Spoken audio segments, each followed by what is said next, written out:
बिस्मिल्लाह अर्रहमान अर्रहीम।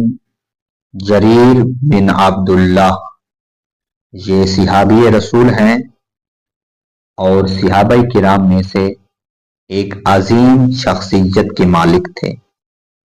आप अरब के कबीला बजीला से ताल्लुक रखते थे और आपको अरब के मशहूर कबाइल में से एक सरदार भी माना जाता था।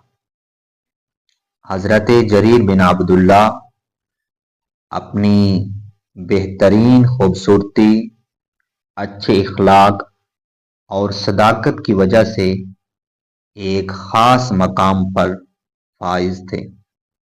हुजूर नबी करीम सरकार दो आलम सल्लल्लाहु अलैहि वसल्लम की बारगाह अक़दस से आपको यूसुफ हाज़ल उम्मा का लक़ब मिला था।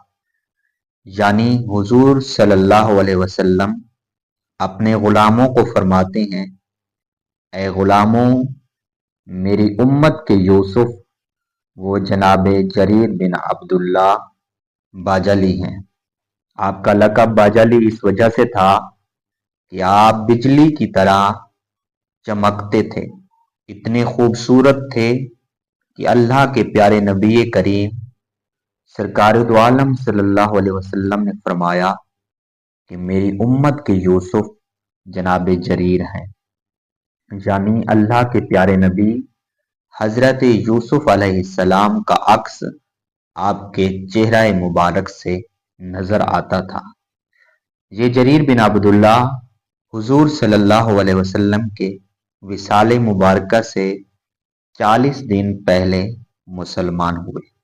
आपका वाक़या इस तरह है, आपका एक गुलाम आपके लिए 300 दिरहम का एक घोड़ा ले आया। घोड़ा बहुत कीमती और खूबसूरत था। तो आप अपने गुलाम से पूछते हैं, ए गुलाम, ये बता कि फिरोख्त करने वाले ने ये घोड़ा किसी मजबूरी की बिना पर फरोख्त तो नहीं कर दिया? आप गुलाम अर्ज करता है आपकी बारगाह में, ए जरीर बिन अब्दुल्ला, उस आदमी के साथ मेरा बातों बातों में ही सौदा तय हो गया, ना कि उसने कुछ मजबूरी की बिना पर ये घोड़ा फिरोख्त किया। तो आप फौरन उठे और उस आदमी के पास पहुंचे और जाकर पूछते हैं, ऐ आदमी, क्या आपने ये घोड़ा कोई मजबूरी की बिना पर तो नहीं फिरोख्त कर दिया?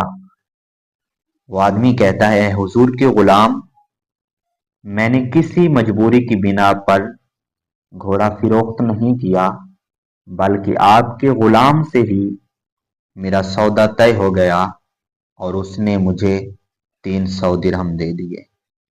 तो आप जरीर बिन अब्दुल्ला बाजली ने बातों बातों में ही उस घोड़ा के मालिक को 800 दिरहम दे दिए और फरमाया, क्या है बंदे, आपका घोड़ा बहुत कीमती था, बहुत खूबसूरत था, आपने बहुत सस्ते ही दामों में फिरोख्त कर दिया था, ये लीजिए मजीद 800 दिरहम। जब आप वापस लौटे तो किसी और गुलाम ने आपसे पूछा, क्या है जरीर बिन अब्दुल्ला, आपने ऐसा क्यों किया? आप फरमाते हैं कि जब मैंने अपने हुजूर सल्लल्लाहु अलैहि वसल्लम का कलमा पढ़ा था और अपने ही नबी करीम सल्लल्लाहु अलैहि वसल्लम के हाथ पर बैअत की थी और मैंने एक वादा किया था, या रसूल अल्लाह, मैं नमाज भी कायम करूंगा, ज़कात भी दूंगा और हर मुसलमान से मैं खैर खाही करूंगा। इस वजह से घोड़ा तो बहुत ही अच्छा था और मुझे बहुत सस्ते दामों में मिल रहा था, लेकिन मैं नहीं चाहता था कि मैं किसी मुसलमान को धोखा दूं, यानी उसकी इतनी महंगी कीमत वाली चीज मैं सस्ते दामों में खरीद करूं।